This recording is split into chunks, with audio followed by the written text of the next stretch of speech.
Alright, hello. I am going to be opening a Stellar Crown booster box that I had bought after going to a standard tournament today. So now I will open that. If I can. Holy shit.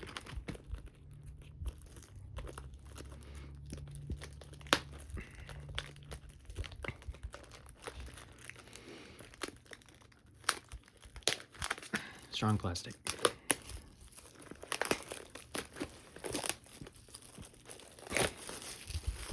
There we go.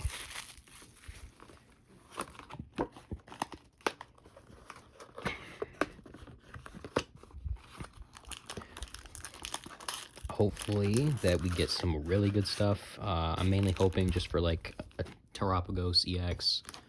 But we will start with the left side, I feel. No, we'll do the right side. Whoops, it's been a minute since I have opened a box in general. So we will do the right side first.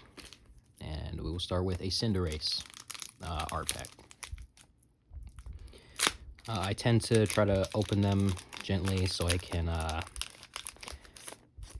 just the packs offer free storage. Here is a code card for you people that would like to watch.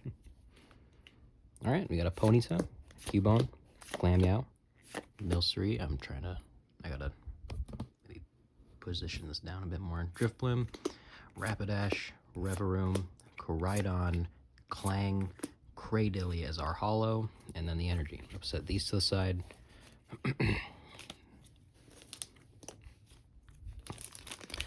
I should have some sleeves nearby. Yep, I have the Stellar Crown ETB sleeves because they fit really well in the Pokemon binders compared to most others that seem a little bit too big. It is unfortunate as they do kind of suck to shuffle, and they just kind of suck in general to use. This is our second pack, which is a Terapagos one. Oops. Code card. Lechonk, Varoom, Lileep, Pawmi, Tornadus, Frogadier, Pangoro, Greaveyard, Vikavolt, and a Zorora holo. Set energy to the side. This set's pretty good so far. Like, I have very mixed feelings on it. I don't think there's many great cards they released in it. Like, to people who like Lapras, I'm sorry, because Lapras as a card sucks a lot. And it's just not worth building onto it, I believe. Compared to other Stellars in the moment being like Cinderace, who hits for pretty good damage, and you don't need to discard it. You can honestly just... Ooh, Glass Trumpet, we'll put that with bulk. Who hits 280 and you just can't attack that next turn when you can just switch it out with something else. And I can't remember the health it has. I think it's 320. And 320 health on a fire typing is really nice, especially since there's very few water types, I believe, that are being played. But... let's see, Galvantula, I feel like people sleep on Galvantula a lot. Mainly because of its, like, energy cost to item lock when you got Blissey, you got Power Glass. Like, I feel like there's so many things, Crispin, that allow you to build onto Galvantula with no problem. But just people just don't want to take the time because this is stage 1 or whatever. Hey, our first A-Spec, which is a Deluxe Bomb. And then a Grimmsnarl for our holo. And I like Grimmsnarl quite a bit. I kind of want to build a deck based off of him. Oops. But the problem is that your opponent can just kind of push out whatever, and therefore you're doing pretty much nothing. If you were able to, like, if it was like 3 energy, and it was like you can push up whatever you'd like or whatever, then I think it'd be a lot more useful. But because, like, your opponent gets to choose when you boss something up, it's really not that great. But, I'm fucking that up. Dash Bunny X, that's not terrible. I mean, in all fairness, it is. Dash Bun is not a great EX card. I've been thinking about pairing it with... I'm an idiot. I've been thinking about pairing it with what's it called? Greninja EX, because Dash Bun, you know, it heals all the damage, but you discard the energy. But with Sparkling Crystal, Greninja won't have any energy to attack. It won't need energy to attack, so you can just heal the energy. And if you want, you can Professor Turo to get rid of Dash Bun and put it back into your hand. So you can like cycle it in and out, but I'm not sure how effective that would be. Charcadet being in this set kind of annoys me, because Ceruledge isn't in this one, and he has a stellar card that's not released yet. Bouffalant, Hollow. Terapagos is another deck I want to try and work on. I just feel like it's not a great card, though. Its first attack is pretty good, especially with Area 0, but its second attack really isn't that great. Like 180, and then you can't, the basic Pokemon don't deal damage to you. That's not, like, amazing at all, actually. Because that just, most decks I feel like right now I'll play stage 1s and 2s and stuff like that. Ooh, Full Art Crispin! I have another one now. I was hoping for this. Look at that. So far, the pulls seem similar to what my friend was, to what my friend had pulled. And if I pulled the exact same box, I would be upset, because I know he did not get an SIR out of that. But also, this set isn't very big.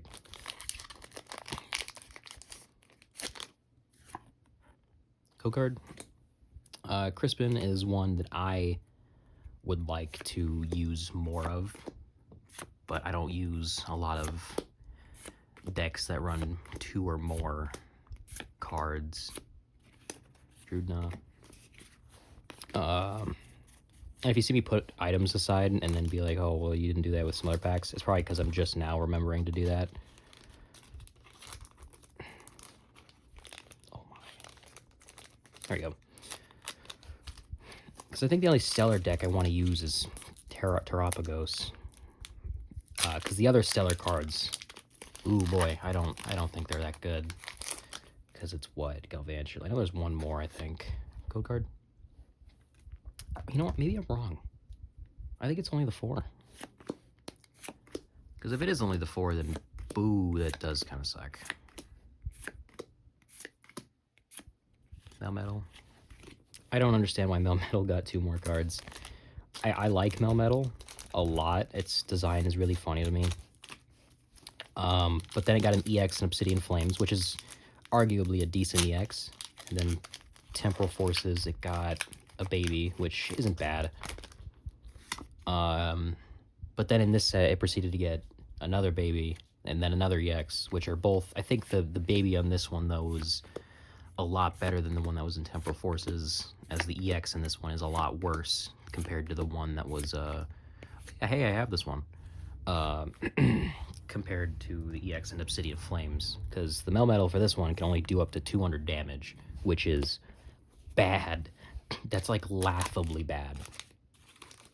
But this baby one does, like, I think it's 250 for just 3 energy, as long as there's an item or a tool attached to it, which that's really not bad. Like, if you pair that with, like, Matang and whatever, I don't think it would be terrible. However, my deck building is garbage, so I wouldn't entirely listen to me. And I hope the lighting's okay. I know it's a bit bright. I just don't have too great of an option. Oh my god. Another Clink. I feel like, what's Clink's ability? Once during your turn, if this Pokemon is in your hand and your opponent has any stage 2 Pokemon to play, you may play this Pokemon onto your bench. That's not good, especially since its attack isn't good either. It's just honestly a waste at that point. I thought it would be like Luxray, but that Luxray is infinitely better already. Mainly because I'd say the weakness is fighting, and you do not see fighting Pokemon at all. I'd say the only recent fighting Pokemon that's decent would be Greninja, and even then, Greninja's EX sucks. Like, it's not that great of a card. Its Terra typing, I really feel like, kind of screws it over. I like Raging Bolt. I guess not super difficult to build onto, with its energy cost being, I think, like 1 and 3. But to make it like your all-around attacker. Like, it's a good search card, too. It's just, there's not many great things to pair it with, and especially since I feel like there's so many Psychic decks at the moment. Like, Gardevoir is such, I feel like it's still a prominent deck that I just don't see a point, because you just get one shot regardless. I'm sorry, I forgot what I was doing there.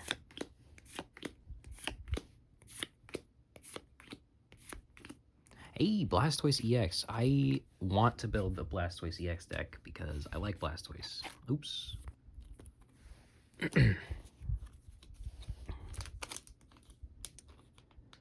And I don't think it's bad, like 280 for damage. Pretty good. I don't think that's bad at all.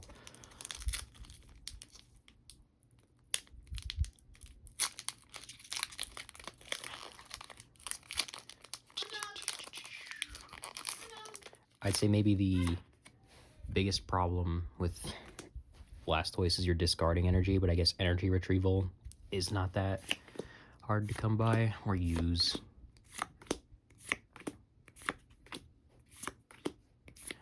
Turtonator and Archelodon. I really want the art rare of Archelodon. I love Archelodon as a design. I think it's really funky. Why did I put Zororo over here? We'll put him in the next pack. But I feel like he's really funny. And my next set, Surging Sparks, I feel like Archelodon will be a pretty good card. It has some nice energy acceleration, with being that I believe when you evolve it, you can take up to 2 or 3 metal energy from your discard pile and attach it to your Pokemon.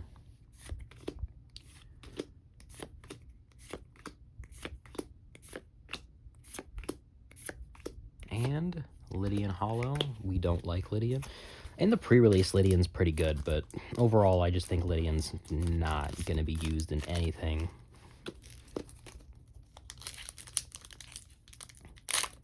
I mean, maybe. If you're like using decks like maybe Blissey and Monkey, I'd say maybe it'd be pretty decent because you can just boss up things that are taking damage, you can stall out or whatever. But I just feel like there's maybe better options at that point. My grip for the cards is too much. Another Glass Trumpet. Hollow Noctowl. I have a ton of these now. I feel like Noctowl should be where it's like, as long as you have a Terra in play, you can search one trainer card.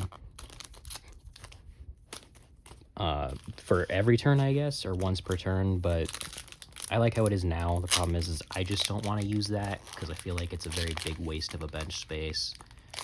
And it could be countered so easily.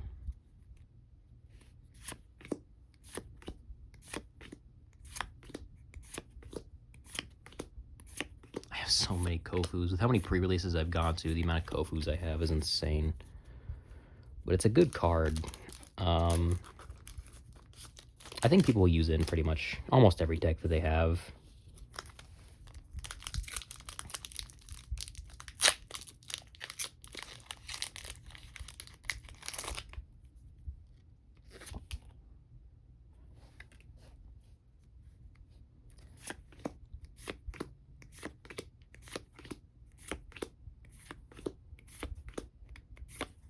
And lastly, ooh, Galvantula EX. This is one I was gonna try to work on because I think Galvantula has some pretty strong potential. Just people don't want to spend the time to perfect it, I feel. And as someone who is rather lazy at times, you know, but that was the right side. So it's not bad with hits. I do feel like this side will be a lot better because that was what, 6? And now we move on to the left side.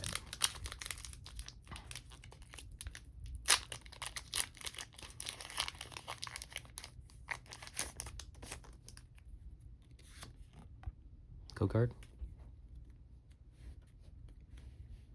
Cyclizar, Gulpin, Graveyard. I'm excited for the Cyclizar Stellar one. Ooh, I like that. Mainly because I like Cyclizar a lot. It's a very simple Pokemon design that I think is executed pretty well. The problem with is like that Cyclozar EX, the first one, is not good whatsoever. So I feel, because it's 180 and then you can draw cards, which isn't bad. And its first one I think is just not good either. I'll have to relook at it, but being a basic stellar, it might have some potential. I feel with being a draw engine and dealing 180, which doesn't item lock, which Galvantula item locks for 180. Wow, I opened this pack horribly. Holy. There we go. Putting that back will suck. I'm using equipment, and it's really hard to maneuver it.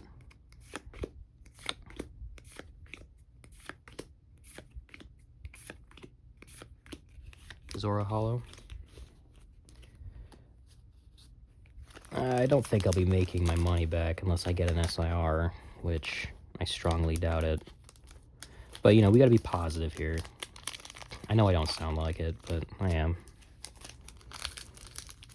I'm excited for just getting a full art Crispin, too.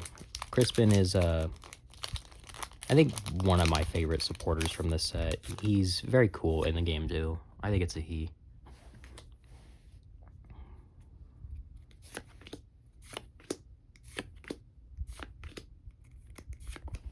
Side. Milcery.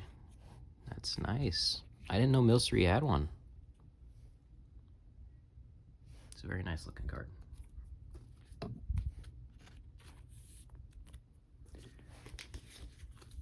And then we'll, what we'll do is we'll put these ones over here, and then we'll start another one. Not another pile, but kind of like a spread out thing, and then we'll see which side did better. This one's upside down.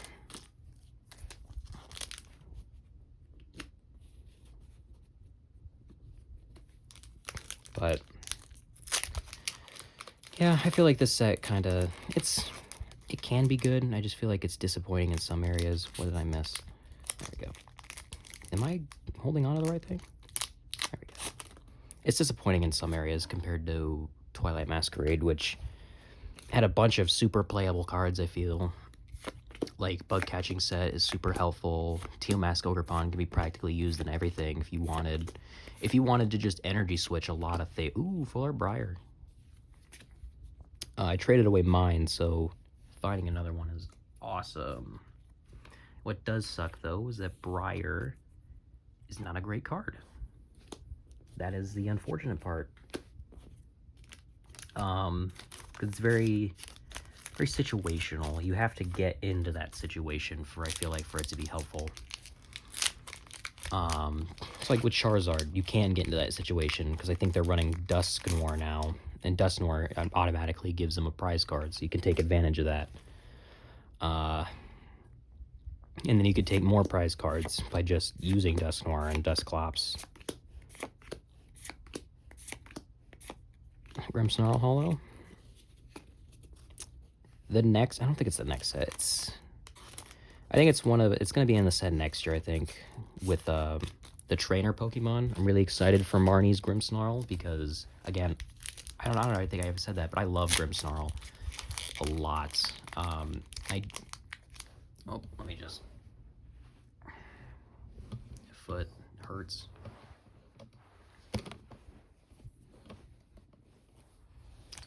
I don't like Marnie, but I like Grimmsnarl. And I hope Penny gets some cards. She's my favorite character from the Scarlet and Violet games.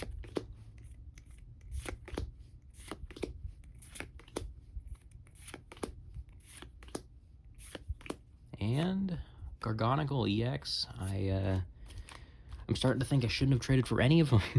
This is like my 6th one. And it's unfortunate because Gargonicle kind of sucks. Like, it can't be affected by special conditions, which is a bonus to some degree. It's just that it's a fighting type, and fighting types have such a terrible time when it comes to building onto them. Because you have what? Gutsy Pickaxe and honestly nothing else. Like, if I ran something else with it, maybe it would be good, because then I could take advantage of Crispin or whatever, but it just doesn't benefit from anything else. Like, I can't use Sparkling Crystal on it because it's not a Terra type. but I feel like its health is good, but I'm saying but a lot. Its health is decent. It's just that with Hydrapple, I feel people have been playing that, myself included. I love Hydrapple. It just makes it hard because it's weak to grass, and Hydrapple can hit for a lot. It can hit up to, I think, 360, depending on how much energy you want to go for. Because I think I run 12, and that's, yeah, 360. And that's not even counting the base damage that Hydrapple does, which would be 390.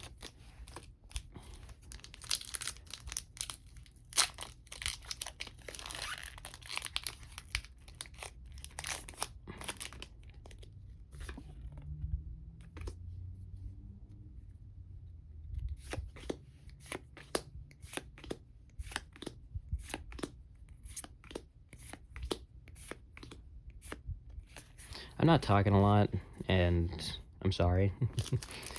I feel like it's pretty difficult to continue on, like, conversations to some degree, especially with, like, this. Like, I feel like most people are just gonna, like, skim through it, maybe speed it up, and just look for the pulls or whatever. Which is fair, that's what I do. Because it's just like, oh, I wonder what this person got. Unless it's, like, someone I know, then I will actively watch the whole thing. But most of the time, I'm just gonna skim through it, see what they got. Damn. This left side really ain't treating me right. How much we have left? 1, 2, 3, 4, 5, 6, 7, 8, 9. Looks like we have 9 left. So, let's hope that all the nice hits are at the bottom. Or this is the Terapagos alt art, because I know a few people that want it, me included. No, I'm kidding, I don't. I like Terapagos, I just don't, it's not like my kind of Pokemon.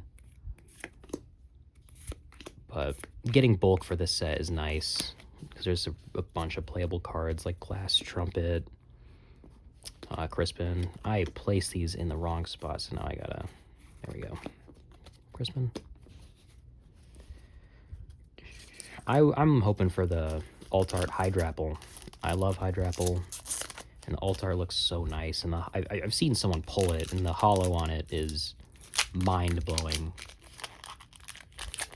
I only know that the other 2 ones are Galvantula and Dashbun, which Dashbun I can understand because, like, oh, it's a dog. People love dogs. Galvantula, on the other hand, not too much.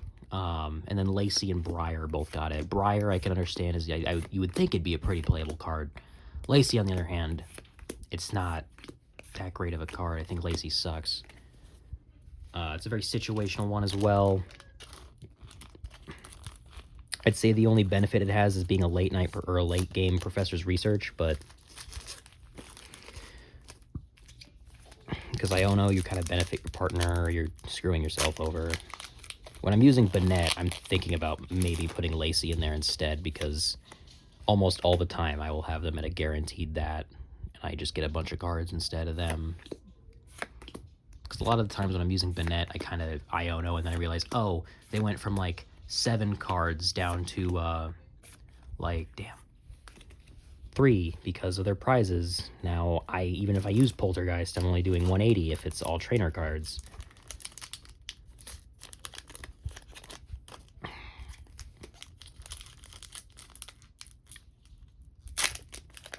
I'm really trying to gently open these, but I think I'm failing.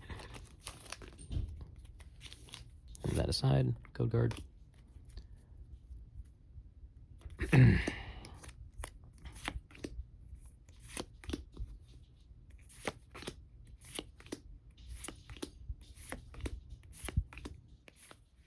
Orthworm EX. That sucks.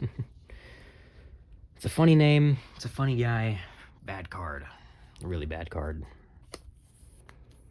Because while you're doing 150, your defending can't retreat, but when you attack, you're, because even with 6, you're doing what, back 80?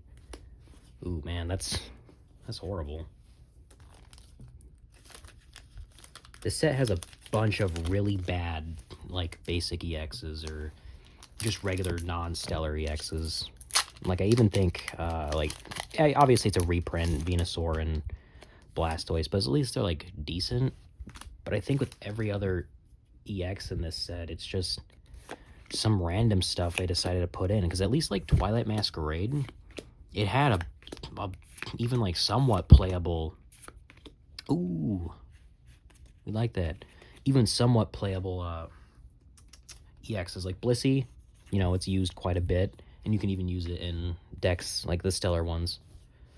I'm trying to think, like even the Cornerstone Ogerpon's used, Wellspring was used in Lugia, and Teal Mask was used, a lot for Bolt, Drago, Hydrapple now if you want to play Hydrapple.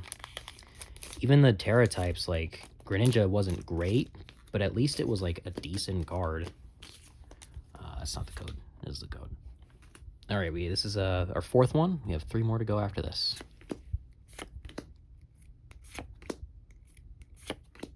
I just feel this set is rather disappointing.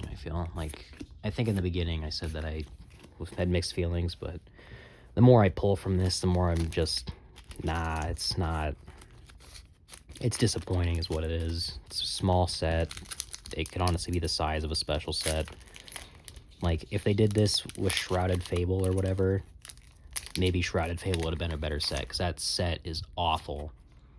I lost, I think, a few local challenge games because I didn't have Night Stretcher, and Night Stretcher is a somehow impossible card to find in Shrouded Fable. Oh, here we go. This is one I've been looking for, Terapagos. I just need one more. That's not a sleeve. But, yeah. Shrouded Fable, I think, is a awful set. And this set is disappointing as well. Which it doesn't make me excited for Surging Sparks. It actually just makes me, like, depressed. Because special sets, I feel like, have potential. They just don't give them that potential. Got 2 more left. I remember any time I'd open a box, I got maybe 1 secret illustration rare. So either they change the odds on some things, or I'm really not doing that well.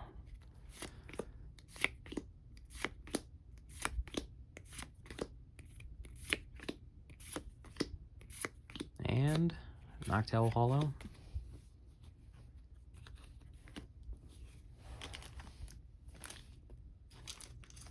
I did get a really nice pull today, though. One of my prize packs, I got the Stamped Mew, which goes for like $40, $50-ish market price, which is pretty good, I feel. Loud squeaking. Alright. Last pack magic.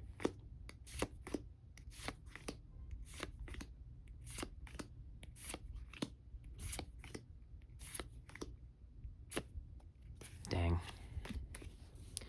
So it seemed like there were 6 hits on each side, but I'd say, man, I don't know. I'd say value-wise, maybe the right side. Well, I didn't even get 2 A-Specs. I didn't even realize that. I only got 1. Huh. I opened all of them, right? Unless I missed it. I'll have to go through these again. But, no, 1 A-Spec is insane on things where it's, like, normally a guaranteed 2. So I must have pulled... Ooh, man. But, the right side was, 3 regular EXs. I didn't even get a full RDX. The pull rates on the set are awful. Dang. I got 3 basic EXs. 2 art rares. So I got 2 art rares, not 3 basic EXs. What I mean by basic is just basic. So if we're going through all the pulls, I got 6 EXs. Nothing special to any of them.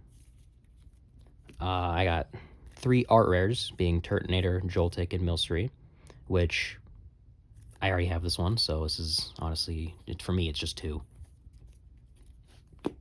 2 full arts, which love them both. I think they're both beautiful cards. Crispin, again, he's my favorite from this set, and I want to use him more, and I don't want to trade him away. And then lastly, the only A-Specs I got was the a Deluxe Bomb, which sucks. It's a terrible A-Spec.